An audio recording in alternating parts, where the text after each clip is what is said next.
Well, it's good to be with y'all today for this next installment of our class, Stained Glass People.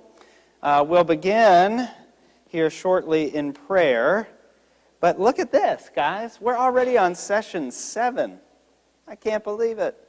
But what I also can't believe is how slowly I'm moving through these centuries. And so I've pledged to myself, over the next couple of sessions, we're going to zoom ahead a little bit. And so this week we're going to span a few hundred years. Next week we're going to get all the way through almost to the Renaissance, okay, so that we can get to the Reformation and beyond, because I want to talk about some more contemporary saints as well.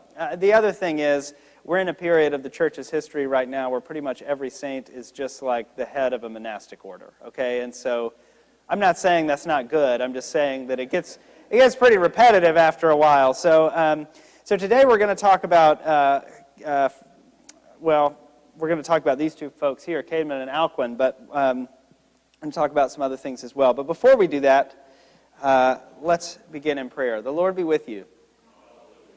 Let us pray. Gracious God, I thank you for bringing us together this morning to have this chance again to study the lives of your saints and what their witness has to say to each of us about our own Christian journeys.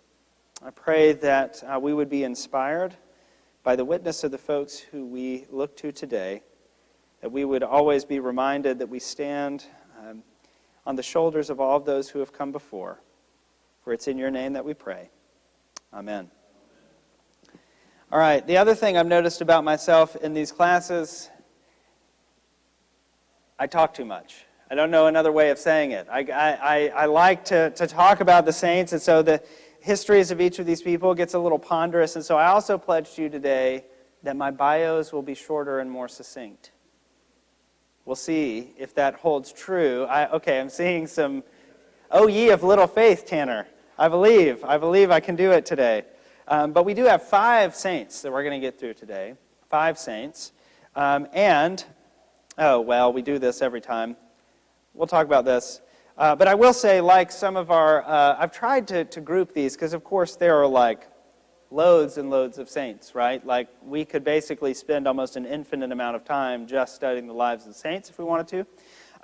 And so what I've tried to do is group them in ways that make sense in some context. So, for instance, today, all of the saints that we're going to look at bear some relationship in both time and geography to one another, okay, as well as influence. This is fly again, okay? But before we do that, this is what we've been working with as we talk about the saints. We've been having this operative definition of what a saint is, and we've acknowledged the inherent tension present when we talk about saints and sainthood, right? Because on the one hand, the church throughout time has kind of acknowledged that there are certain people who live exemplary lives of faith, people whose lives aren't perfect by any means. I mean, obviously, we've looked at a lot of people whose lives were actually very imperfect, and that was part of what made them saints, was actually the way in which their lives shone forth God's grace in substantial and significant ways. So not perfect people by any stretch, but there are people whose lives we look to as being exemplary and therefore worthy of some kind of emulation. But saints also just refer to every single baptized Christian, including you and me. We're all part of the communion of saints. And so there's been this kind of, we've held that definition in tension, right, as we've looked at this, at the saints covered in this class so far, and we'll do that again today. We've been working from this long quote that I won't read to you again from William James, which is really good, talking about saints as authors and increasers of goodness, as cleavers of darkness, as a fire that kindles another fire, right? Like the lives of the saints, they are meant to enliven our own lives of faith. And certainly we have looked at some folks who have had some interesting witnesses throughout this class, from folks who performed or said to have performed these wondrous, miraculous acts, to folks who lived lives of incredible asceticism and piety. Monks that went out into the desert, for instance, to pray, to be close to God, who lived in caves as hermits, or who lived their life atop pillars, as Simeon the Stylite did. But we've also looked at saints who I feel like are a little more down to earth, no pun intended in that case. Folks like St. Augustine's mom, right, Monica. We talked about her and how she's often depicted with tears on her face because she is said to have wept for her son's conversion daily until Augustine finally found the light. And how that sort of devotion has become a source of deep inspiration for Christian women throughout the centuries, right? Who sort of have been in places of longing for the best for their children, you know. And anyway, so there's a lot that saints do for us. And so today we're going to talk about some saints that are all, you know. Last week we kind of made this turn. Our saints kind of started out in the Near East, and one of those that we'll talk about today, John of Damascus, is, as his title would imply, from Damascus. So he's not in Europe. He's in the Near East as well, in Syria, modern-day Syria. But we've kind of, geographically, the folks we've been talking about have been moving up, right, in the world in terms of their geography. So last week we looked at a lot of saints that had to do with the British Isles, people like St. Patrick and St. David of Wales and St. Columba and St. Bridget, all of these kind of saints associated with England and Ireland. And today we're going to continue that a little bit, talking about Caedmon and St. Hild of Whitby, as well as Alcuin of York and St. Walburga, who I just threw in there as a fun one. But they're all kind of related, actually, in an interesting way, both by their geography, but also by their influence over one another during this period from about the very, very late 600s, when most of them were born, on into the 800s. Okay, so that's kind of where we are right now. Now, one of the things I want to note is that throughout this study too, it's kind of been a study really of the history of the church in some ways. And we've sort of seen how the early saints all tended to be martyrs, right? Because the church was undergoing persecution from Rome, and so those who were seen as exemplary Christians were those who gave their life for their faith. And there still is actually some kind of missionizing going on in Europe at this time, but it's kind of interesting and complicated and very hyper-localized. So the missionary work that, for instance, some of these saints we'll talk about today were doing, they were doing mission work to the pagan Vikings. Okay, the Vikings were the ones who were the godless pagans that these folks were trying to bring the gospel to in some way, and they were the ones who were ransacking the monasteries and taking the silver and all that sort of stuff. At this point, it wasn't Imperial Rome anymore; that didn't exist, and so it's kind of an interesting development as we look at the saints we'll talk about today. At this time, actually, in Europe as well, the church has become, to set the stage a little bit, the church has become a real center for learning and the propagation and preservation of knowledge by this time.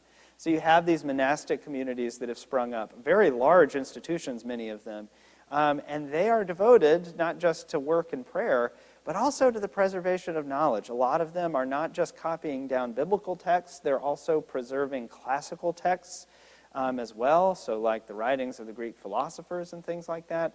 And they're some of the only ways that we have those texts still today. This is also the time of Islam.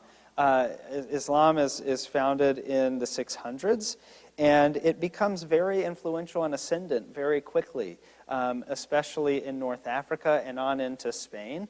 And so there's some interaction with Muslim communities, and Christians and Muslims are interacting with one another. And this is not always actually a hostile relationship, as you'll see when we talk about John of Damascus. There was some tension and definitely some interaction between the two faiths, but actually it wasn't just inherently hostile from the get-go. Okay, but as we all know, tensions do emerge in the successive centuries, and you get things like the Crusades. Okay, but we're not there yet. That's not happening at this time. And also, I will say that Islam becomes the primary religion of intellectual growth or intellectual development. Christianity sort of stagnates here in the successive centuries, and the high cities of the Islamic world actually become the global centers of learning and commerce for a little while until you hit the Renaissance, and then that starts to change a little bit. So that's what's happening in the Western world at that time. So let's dive in. Let's talk about these folks. So let's talk about Caedmon. Caedmon is really interesting. He was born in 657. He died somewhere around 680. We don't know. And he is considered to be the earliest known English poet. Okay, he wrote in Old English. And he was a cowherd. Not a coward, but a cowherd. He herded cows. Okay, I have to be careful with how I say that. Although actually in his biography it was kind of cowardly in a way that I'll get to in a second. But he worked at Whitby Abbey during the time of St. Hilda of Whitby. Okay, and Whitby is a town. I'm going to actually have some vacation photos. Well, they were study abroad photos. But I have some photos of Whitby, modern-day Whitby, that I'll show you here in a minute. Whitby is a beautiful little town on the coast, Yorkshire coast of England. Very gray, very chilly. Not the place I would be like, let's put an abbey here. But that's what they did, and the abbey was a big source of learning. We'll talk about that a little more when we talk about St. Hilda.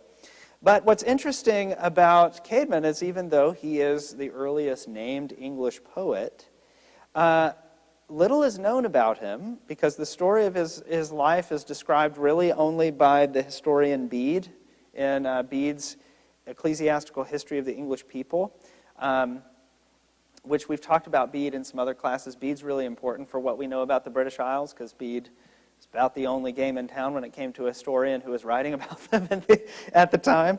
And even though Caedmon's a poet, and he's like this legendary poet, we don't have any of his poems.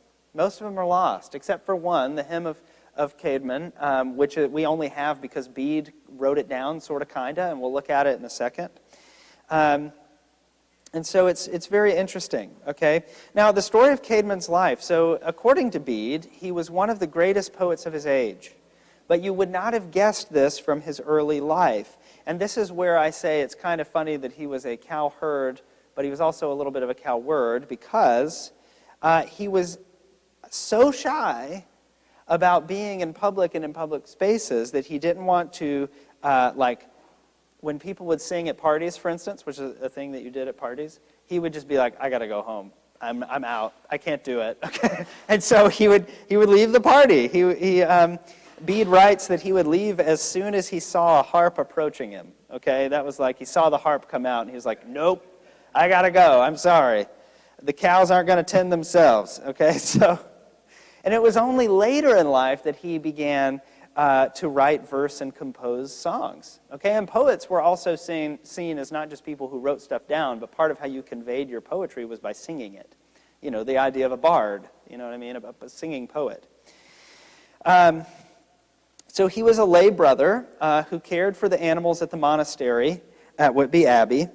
And Whitby Abbey was something that you saw increasingly during this period, which is that it was it had both men and women. They were in separate facilities, but they shared a large chapel space in between. And so you had monks and nuns who were both there in this community, and they worshiped together. And so Caedmon tended the sheep here. And one evening, while the monks were feasting, singing and playing a harp, Caedmon leaves. He goes to bed early, which I can relate to a little bit. You know, sometimes you got to leave and go to bed early. But he goes because he didn't want to sing, right? He leaves early because he didn't want to sing. He goes to bed. And while asleep, this is a common theme we've seen in saints' lives, Caedmon has a dream. And in this dream, someone approaches him and asks him to sing about the, quote, beginning of created things, end quote, okay? And so, in his dream, Caedmon refuses to do this. He refuses to sing. But then he ends up producing this short poem that praises God as the creator of the heavens and the earth. And unlike what happens to me when I have really good ideas while I'm asleep, Caedmon remembers it upon waking. Okay, my good ideas all seem to go away when I wake up. But Caedmon remembered the poem. Okay, he remembered everything that he had sung when he was asleep in this vision that he had, and he actually adds additional lines to the poem. And so he tells one of his friends about this, and his friend takes him immediately to see the abbess, Hilda of Whitby.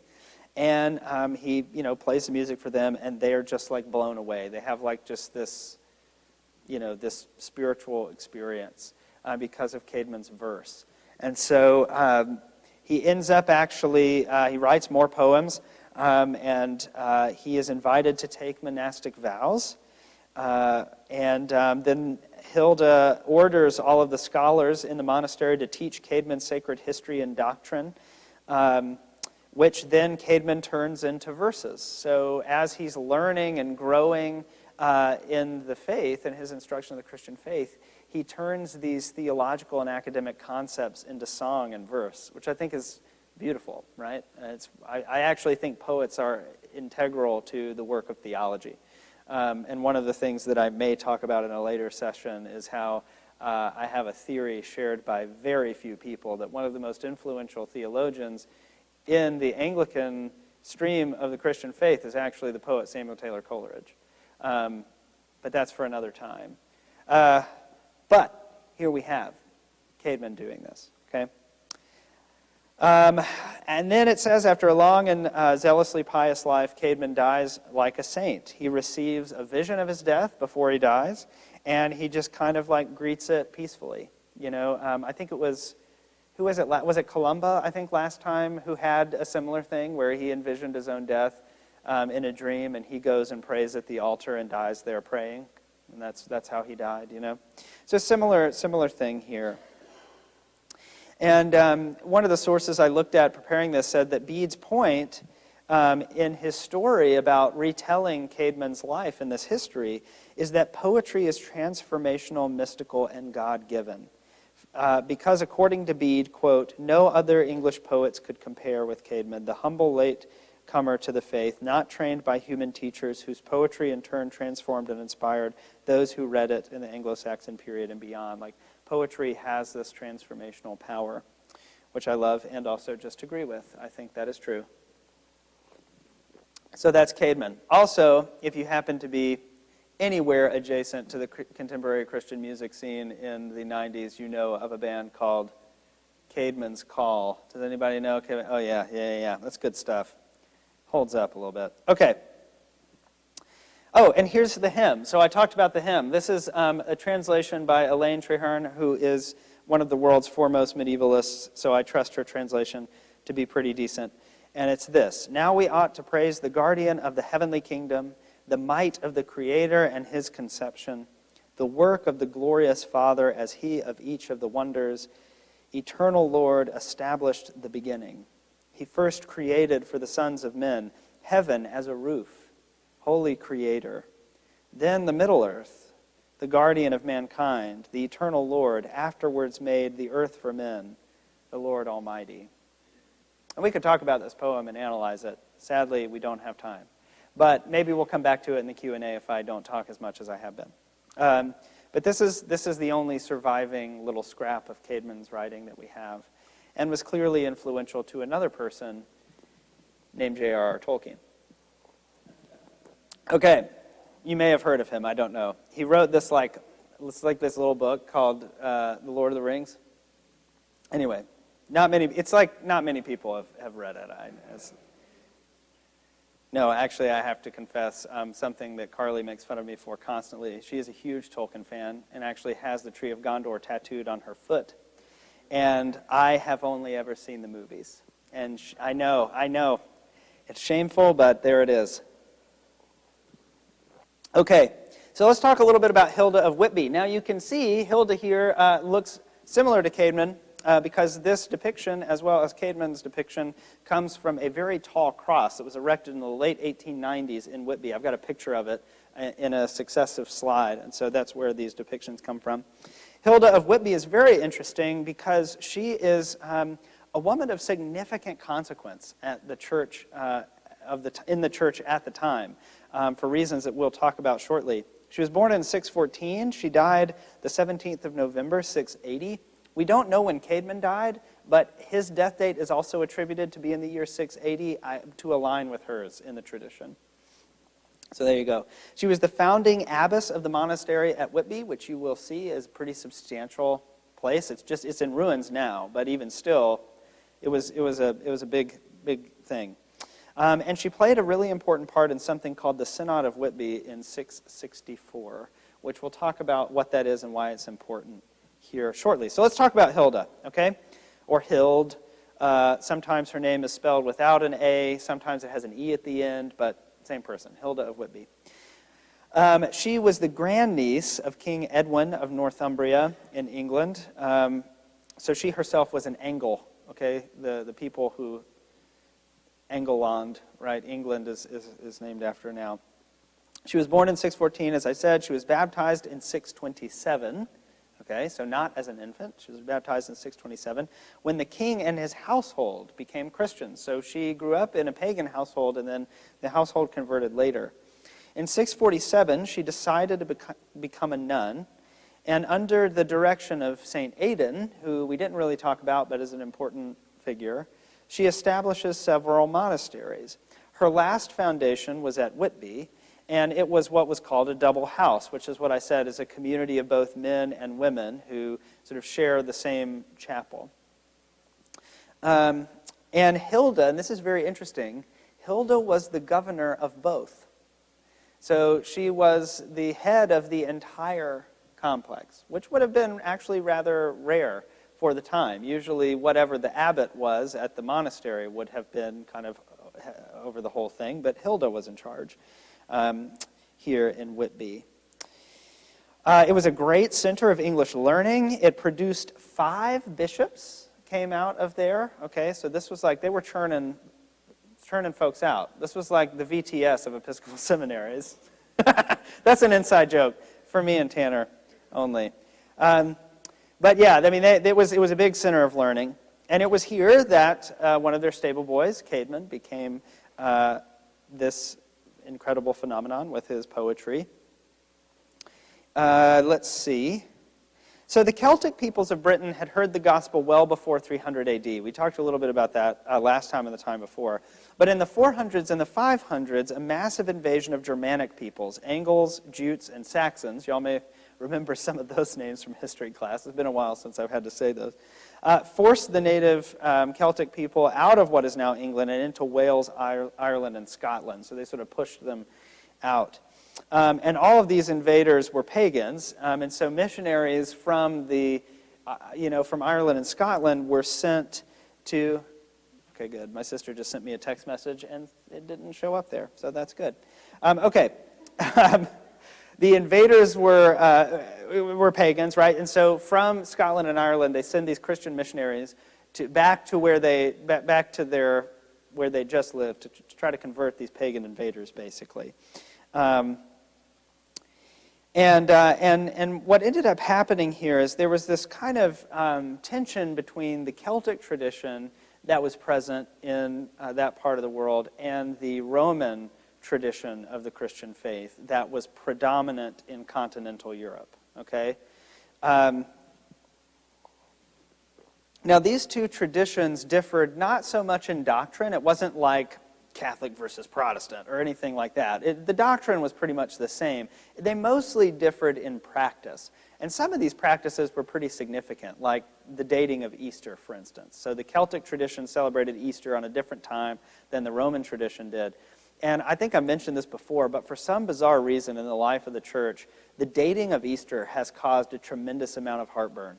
It was one of the causes of the early church to argue a bunch, and it still was going on even at this time, because there was one, this is a huge oversimplification in some ways, but basically what you had is one strain of the Christian faith that believed that Easter should be always celebrated concurrently with Passover. Right? That it was because that was presumptuous, presumably, according to some of the gospel accounts, when Jesus was sitting down with his disciples, right, to have the Last Supper. So that means that Easter should be celebrated at Passover. But then there was a tradition that said, no, it should be celebrated on the day of the resurrection.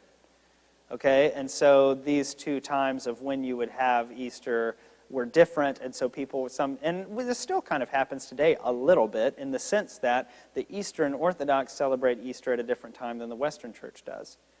So we still hadn't figured it out, to be honest with you, even now, okay?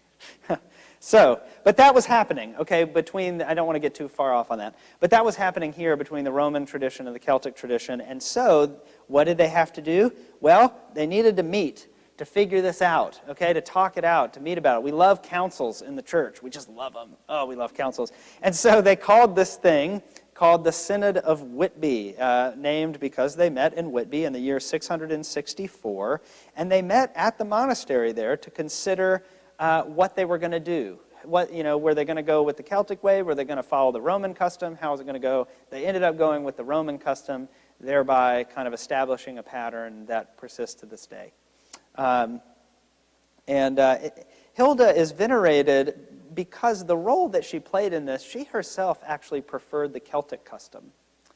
But when it was decided by the Synod that they were going to go with the Roman custom, she played a large part in being a mediating force that held people together and kept the main thing in the midst of what could have been a really, really divisive decision. And I actually think in that way, Hilda of Whitby is a patron for all of us in the contemporary church who could use a little bit more consensus building and bridge building, right? The holding together of the ship as opposed to like, I'm going to take my toys and go my own way, you know what I mean? Which is what we're prone to do. Anyway, so that's Hilda of Whitby. I could say a lot more, but that's the main thing, and I have promised you that I won't talk too much today. So that's Hilda of Whitby. Now let's look at some pictures. This right here is what stands of Whitby Abbey today. I must confess, I didn't take this picture. You'll notice the quality of the successive pictures goes down considerably. Those are the ones that I took. This one comes from the internet, but it was very pretty, so I decided to include it.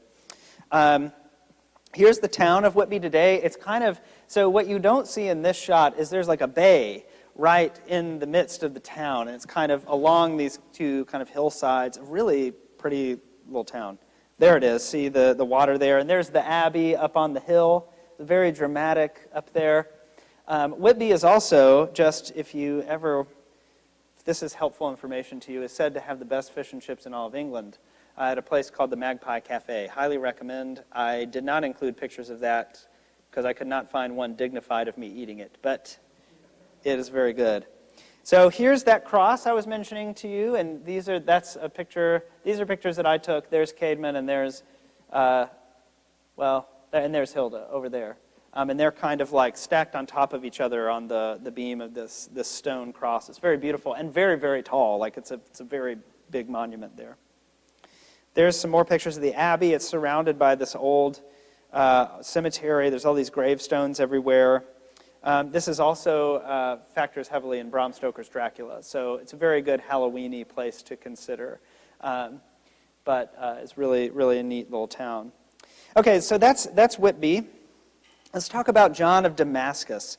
John of Damascus I wanted to include because, again, I think something that he ends up being pivotal in is influential today. But two, he also is interesting for the ways in which his life is intersecting with kind of the movements of history happening at the time. Again, especially with Islam. So let's talk a little bit about John of Damascus.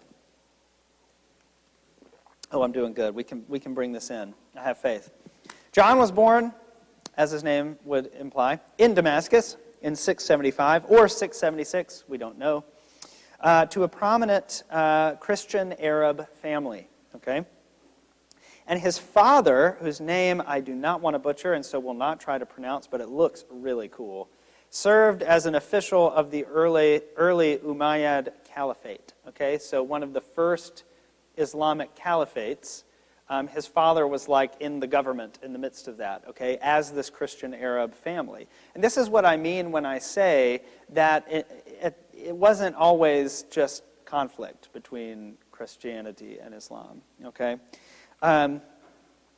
According to John of Jerusalem, not to be confused with John of Damascus, there's like 5 million saints named John, so it is challenging. Okay, but John of Jerusalem wrote this history that talked about John of Damascus, which is where we get a lot of this information. According to him, John of Damascus also served in the court before leaving to become a monk. But there's some people who dispute whether or not he did that. But anyway. But we know his dad did because that's actually mentioned in Islamic sources too. Like his name is mentioned. So we know that his dad served in the court. But we don't know about John. So regardless, John becomes a monk at a place called Mar Saba, and he's ordained a priest in 735. So his dad wants him to learn not only the books of the Muslims, it is said, but also of the Greeks as well. And so John was very learned. He probably knew multiple languages. He was taught as much as one could know in the day. Let's see.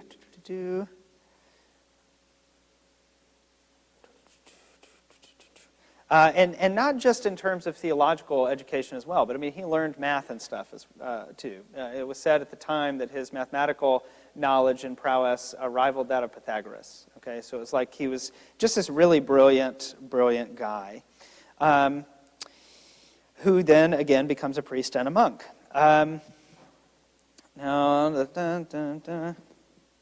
Okay, now this is what I want to talk about.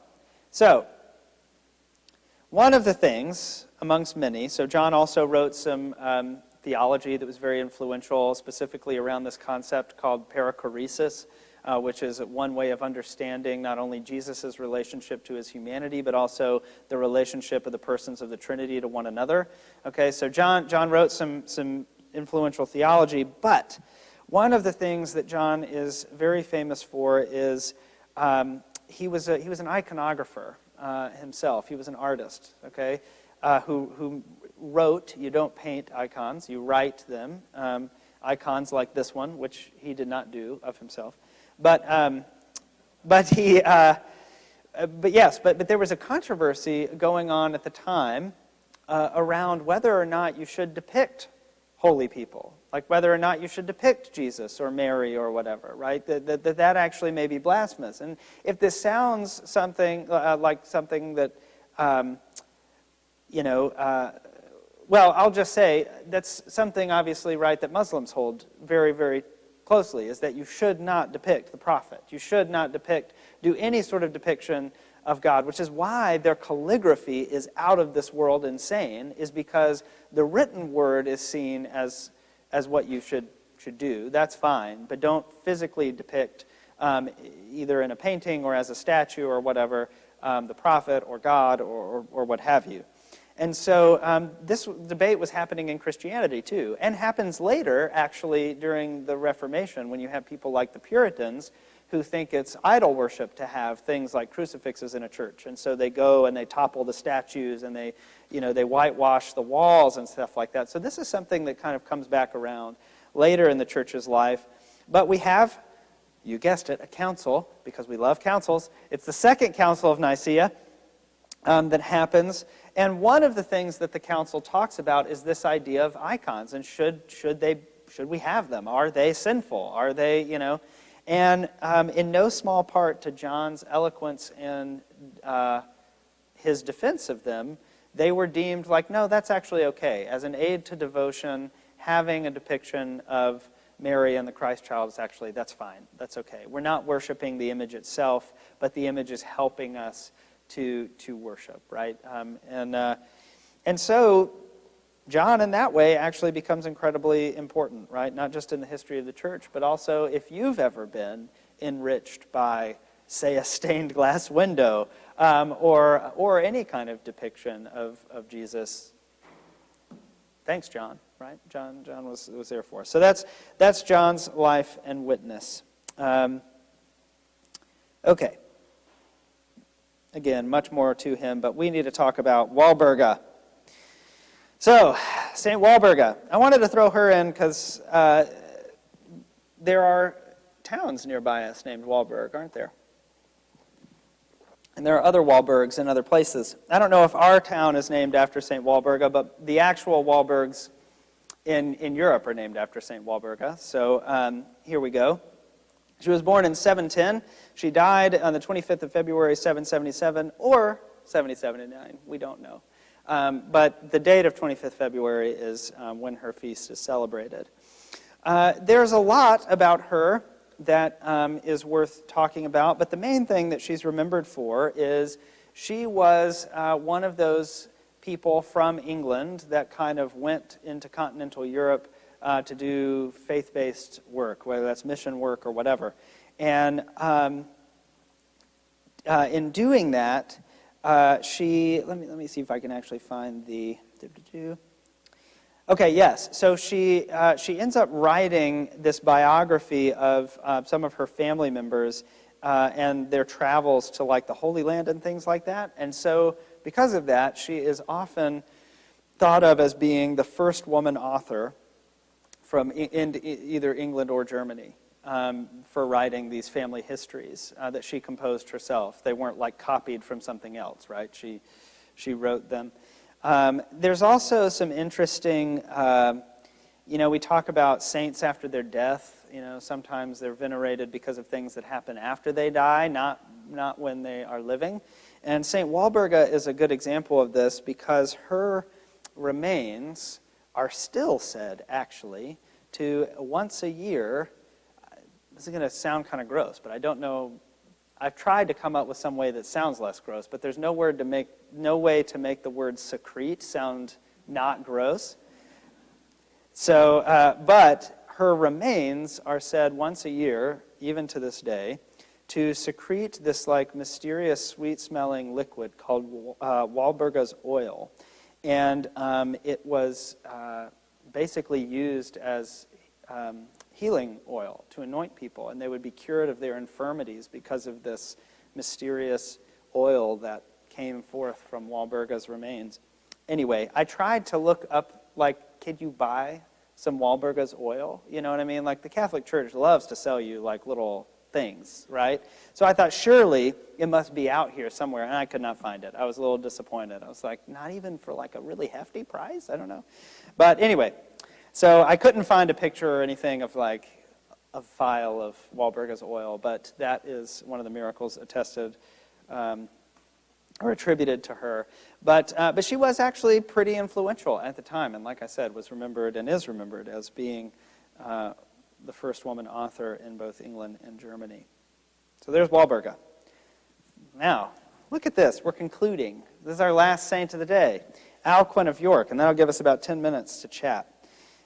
Okay, so Alcuin continues this theme of kind of very highly educated people, okay, because again, a lot of the, this is kind of a terrible picture of Alcuin, but the other ones that I found, they were all in like manuscripts and things, and they weren't as clear, but this one makes him look like, I don't know, very pained.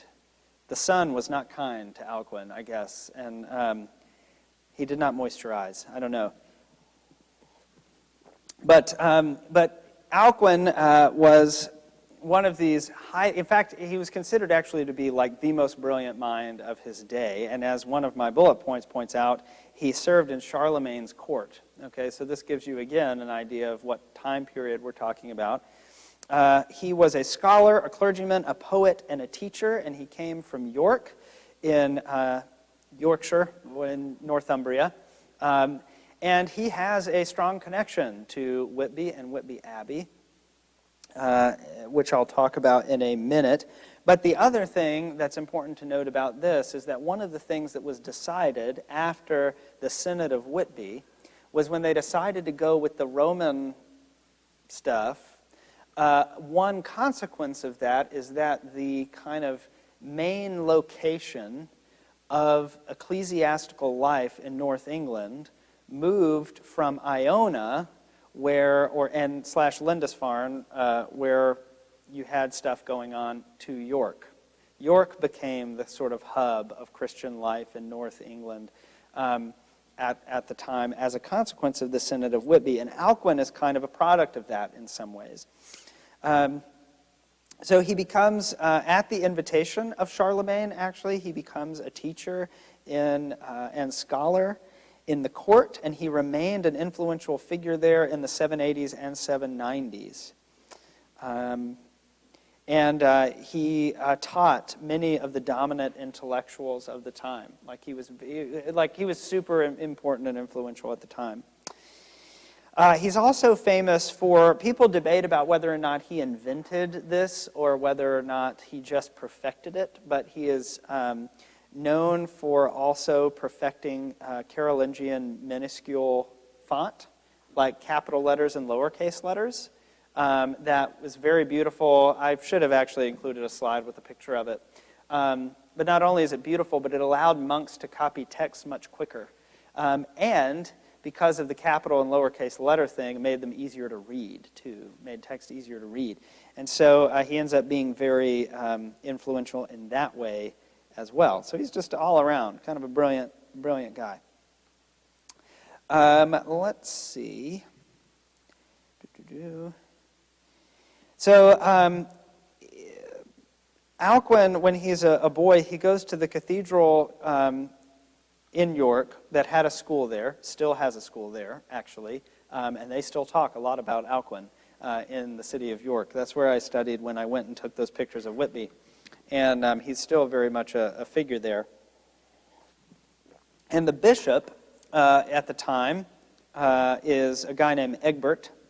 Sounds like a great North English name. But Bishop Egbert had actually been a disciple of Bede, the Venerable Bede. And Egbert ends up kind of becoming Archbishop Egbert. So York gets raised again in its importance in the life of Northern English Christianity. And still to this day, the Archbishop of York is actually the primate of England.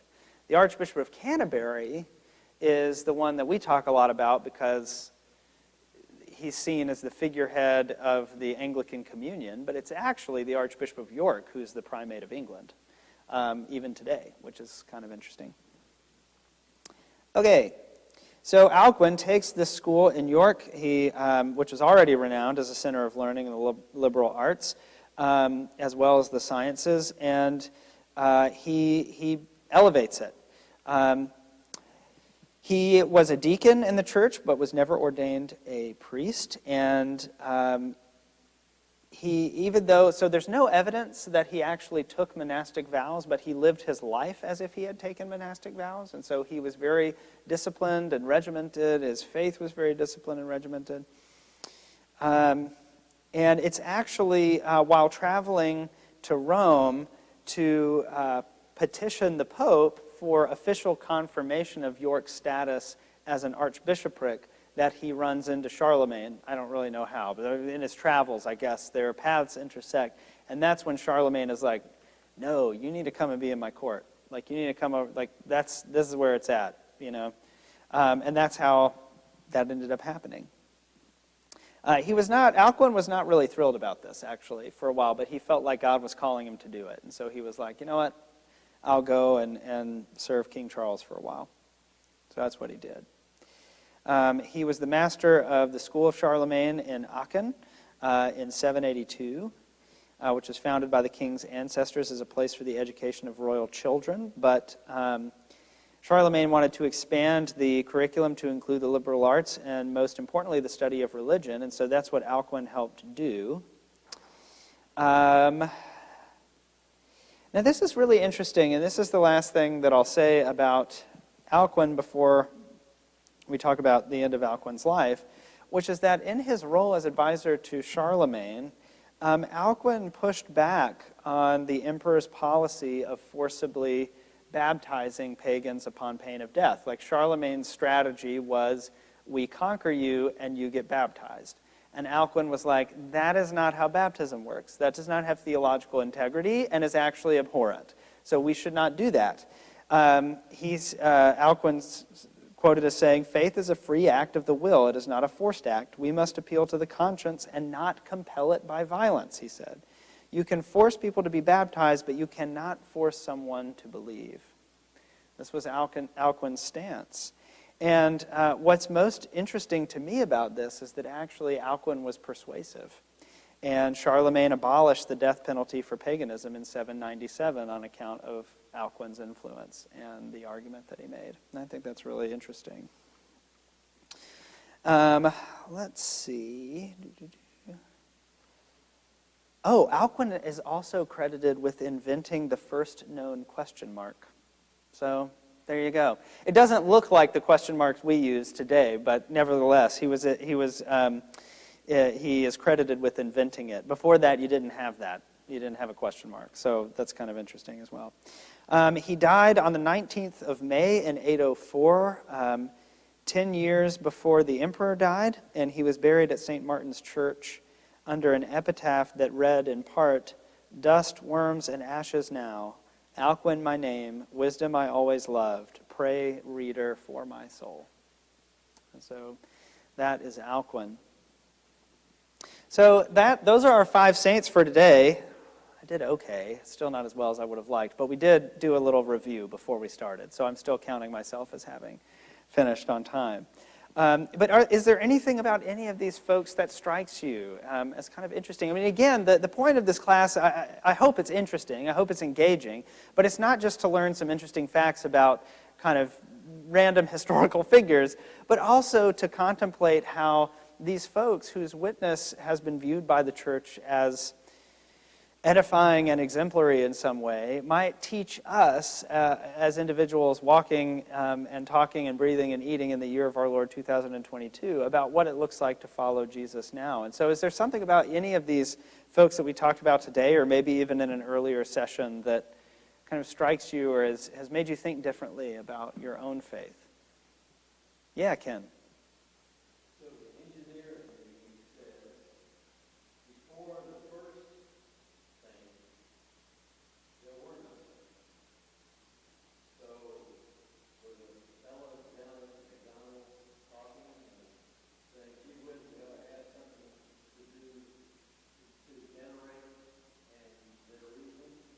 Mm.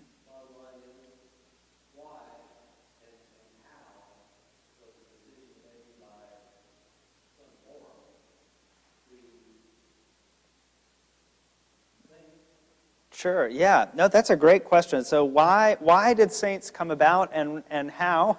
and especially their kind of veneration, right? So basically how this happened is it started locally. Okay, so early in the life of the church, like I'm talking like, you know, basically right around the time, like just after we have what we call the New Testament, right? So I'm talking about really, really early. You had these communities of Christians that were, again, everything was hyper-localized then, but you had these little communities of Christians that were doing their thing in these different towns, right? So they would meet to share a meal. They would read from the scriptures that they had, right? They probably didn't have every single book of the New Testament, but they might have, like some communities might have the Gospel of Matthew, and so they might read from that or something like that, and they would sing. They would sing together.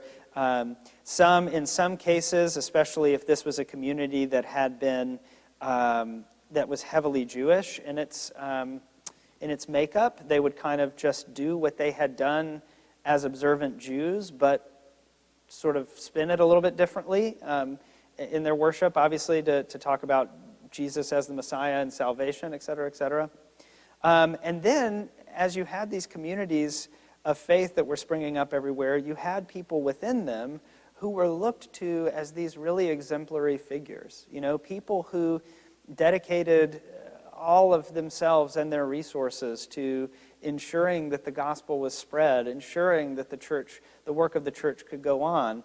Or maybe you had somebody who was even killed for that, right? Like maybe they suffered a significant cost in order to do what they did, to believe what they believed. And so out of that, you started to have each year on the day of their death, that community would start to say special prayers to remember that person's life and commemorate that person amongst them. Like, you know, well, you remember John, right? Who had served us so dutifully, and who had been there for you when your wife died, and who had cared for your son when he was sick or whatever, and then he lost his life at the hand of the Roman guards. Every year on his death, we're going to share our meal in honor of him, right, and what he did for us. That's kind of how it got started. And so you had these localized observances that started to pop up in all of these communities. And then there started to be people whose witness was greater than just one community, right? And this started to be celebrated amongst groups of Christians in different places. And over time, the church started to, so for a little while, actually, the church tried to tamp that down. It's kind of like, well, that seems weird. We don't need to do that. But you couldn't tamp it down. It was too popular because people love their people, right? Like, this wasn't just like an empty thing. I mean, these people were remembered because they had changed and impacted lives in each of these communities. And so communities did it anyway, no matter what the church told them to do. They were like, nope, we're gonna celebrate John's day, right? Because he was, without John, we wouldn't be here. And that's kind of how it started to take shape. And then over time, the church said, okay, well, let's come up with some kind of standard for what this looks like, and putting together a calendar of different days where different people would be commemorated. And that's how you get the Sanctoral, the calendar of the saints and stuff. So that's very simplistic, but that's kind of how it got started. Does that make sense? Or answer your question? Yeah.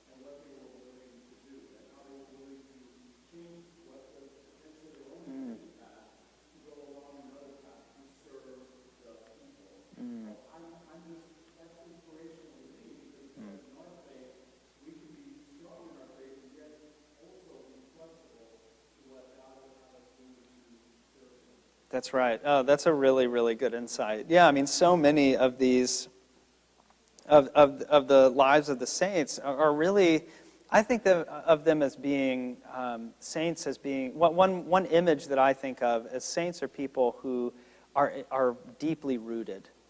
They're deeply rooted in their faith. It doesn't mean that they don't have periods of doubt or uncertainty. It doesn't mean that they don't face sometimes even significant challenge, right?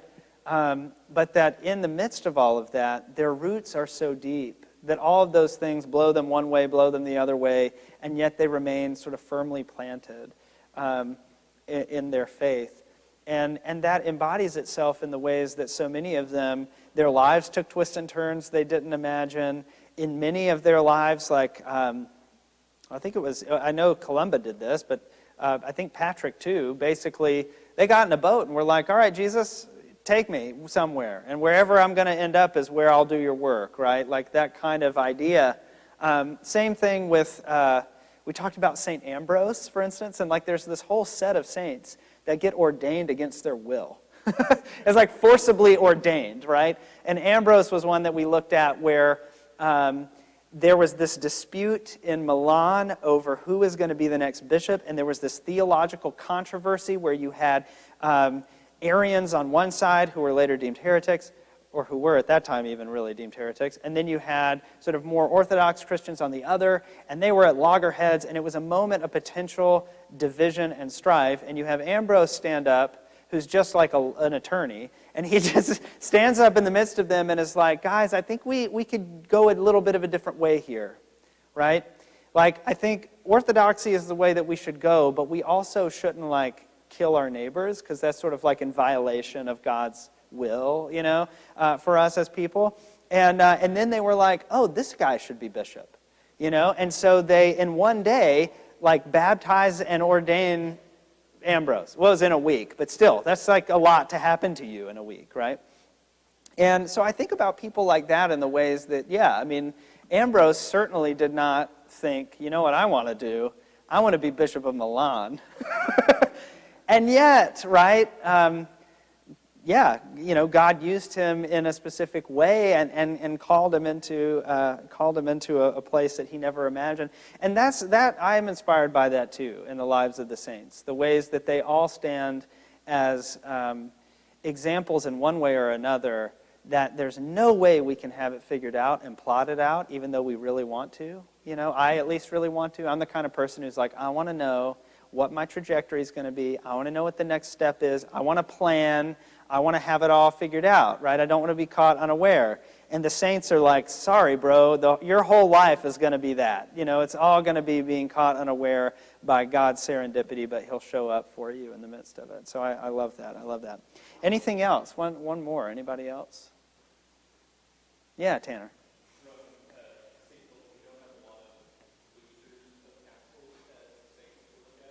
Mm.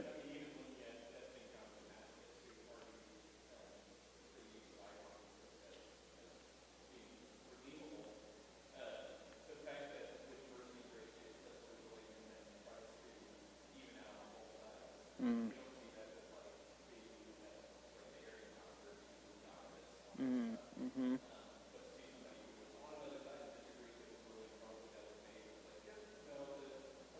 Mm.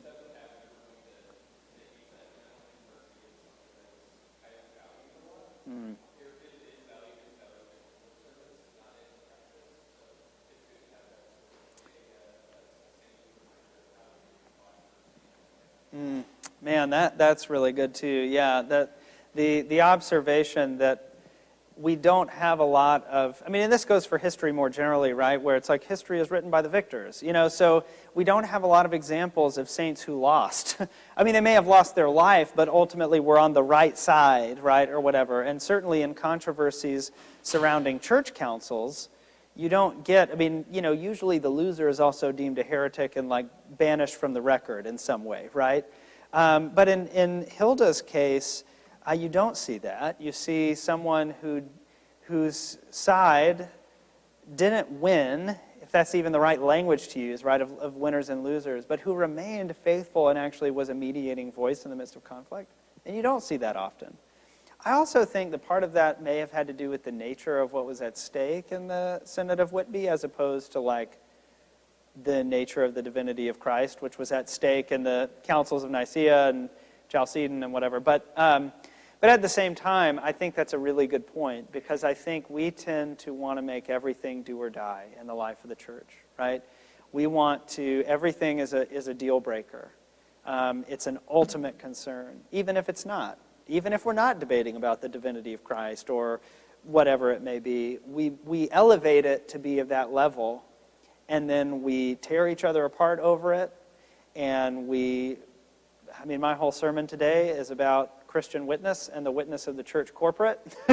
and I think sometimes at our councils is when that witness is strained significantly. And I think Hilda's example, I almost feel like there shouldn't be a diocesan council or a general convention of the Episcopal Church that doesn't say a prayer about, let us be like Hilda today, Lord, right? Let's keep her on our minds and hearts as we enter into debate and discussion on the floor of this, whatever it is.